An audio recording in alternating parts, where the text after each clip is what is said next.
What a great band. They're from Cambridge somewhere.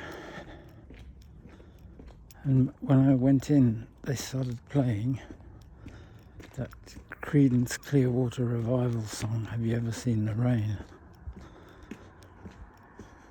That was the last song I heard before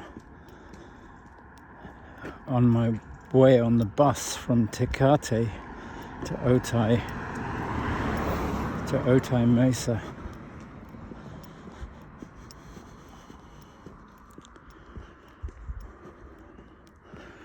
And I just didn't tell Kim this, but there'd been this brush fire in California, on the California side of the border. The fuel on the Mexico side is way lower than on the California side. So this brush fire was blazing away for 2 days, and the air was thick with smoke, but it never crossed the fence. Because if you look at my videos, you see how much less brush, and there are fires on the Mexico side, but they are much less severe because of they don't have so many conservation regulations, and there's much more pressure, grazing pressure, I guess, on the Mexico side. They've also got a hell of a lot more people living there. But there'd been these huge fires for 2 days, and all the Americans, I was hanging out with these American guys, and their phones, their FEMA alerts were going off on their phones.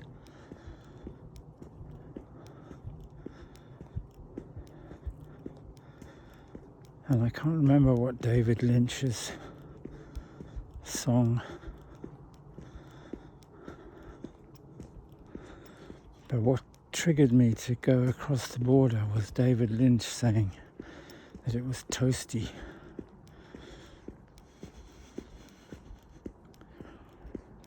That was on his weather report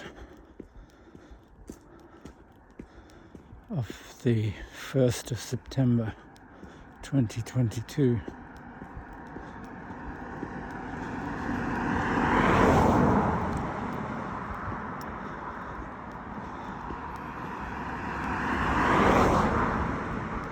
And it really was toasty. And then there was that bloody dust, that dust short called Toast. So I reckon it was time I was toast.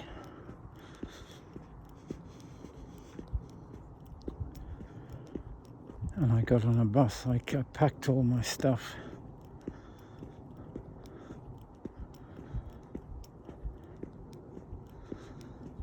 Took everything that was important and stuffed it in this backpack that I had, and got on a bus.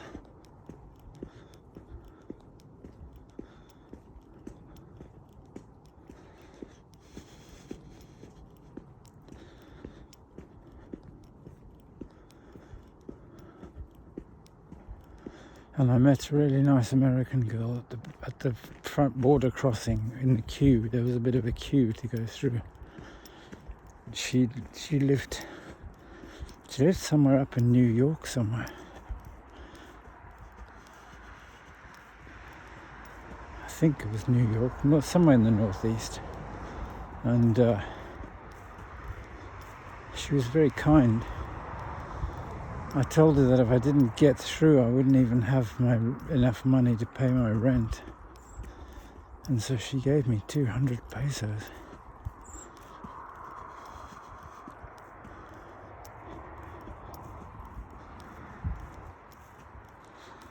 I think I gave that to my daughter, I don't know. But anyway, on the bus, the driver played. Oh, or it was the radio. They played Have You Ever Seen the Rain? And then the last song she sang in the pub there was Go Your Own Way.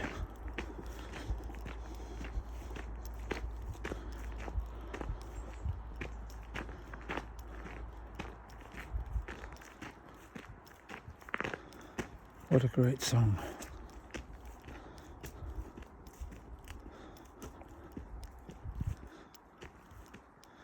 And Lissy did a nice video. Lissy's been in the sun a lot by the look of it. She's all freckly.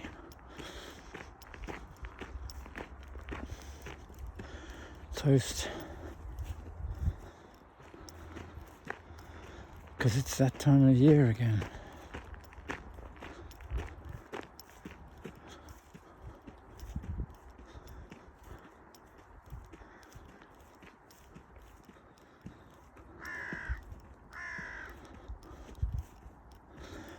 I was watching Zyla Foxland's video about making a disco ball propeller light.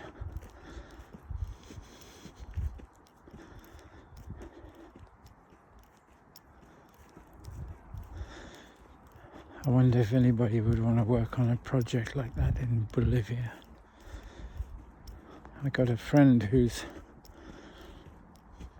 parents' house is being eroded.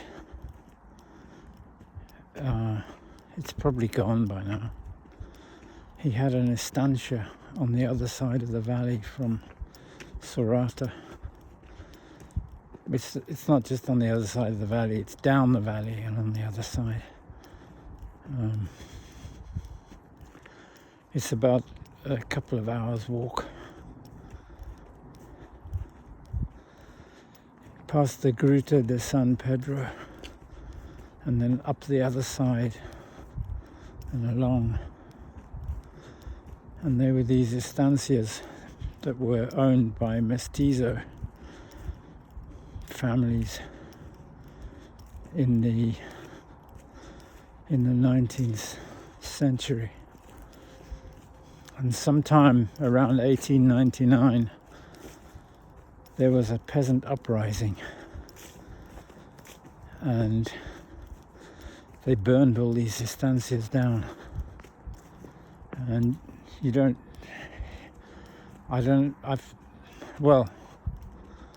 I'm just figuring this.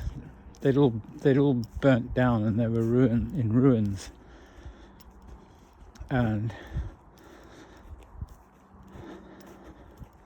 they moved the graveyard of Sorata. They built a new graveyard, and the old one was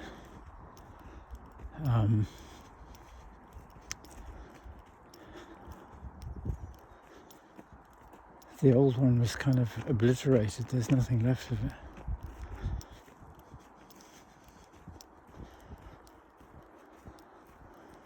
But I'd love to know more about the people that built those houses, because they were really something else. And I could have been making it all up in my head, but I used to sit in that place and look at the hills and wonder about the things that you could grow there and the things that they would have done.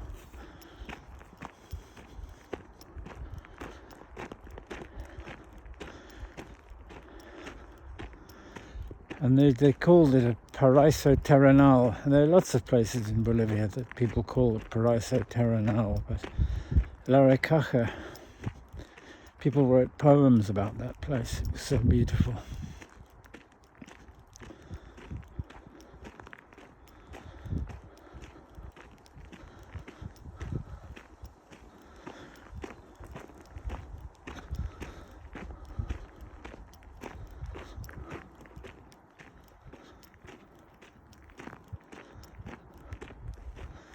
And I don't know, it was just something about the way the way Evans wrote that description.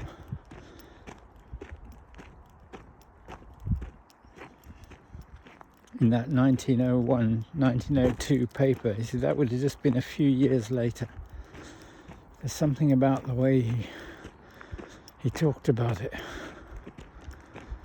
as if he knew something, but there's nothing in that mentions it. So maybe I'm just making it all up.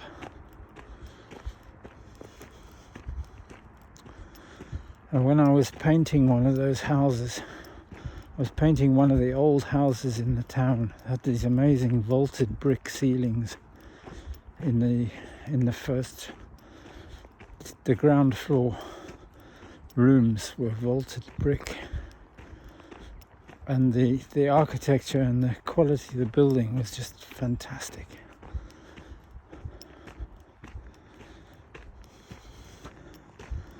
And they're plastered in with stucco and lime, some kind of lime, very thick lime paint,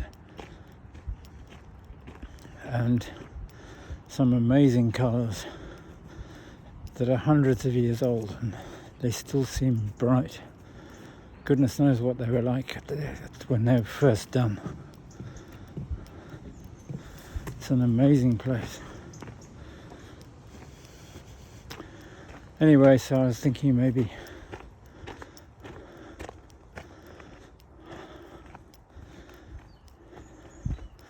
the kind of project, the way Ali works. She says, you give me money and I do some crazy art for you. The problem is the people down there don't have money to pay for the art.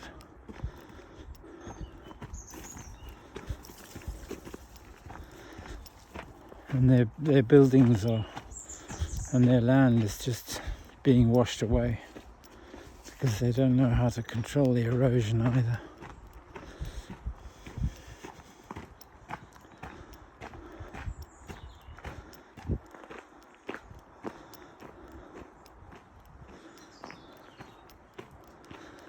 And I used to look at those houses and think, well, what would Americans be paying if this place was in America?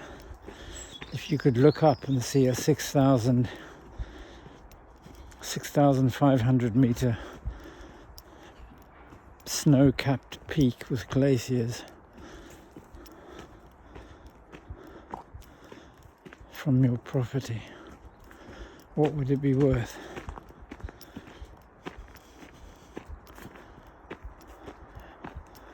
Absolutely inestimable. But because of where it is, because of who owns it, it's not worth anything. The people who own that land can't afford to work it. They can't even afford to pay. Can't even afford to pay the bloody gringo to come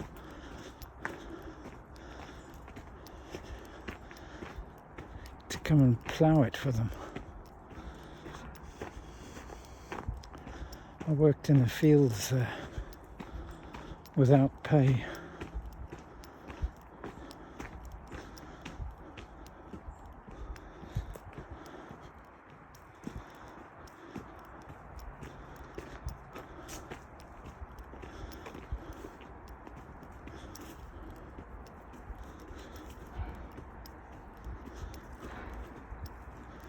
And I was starving, absolutely starving.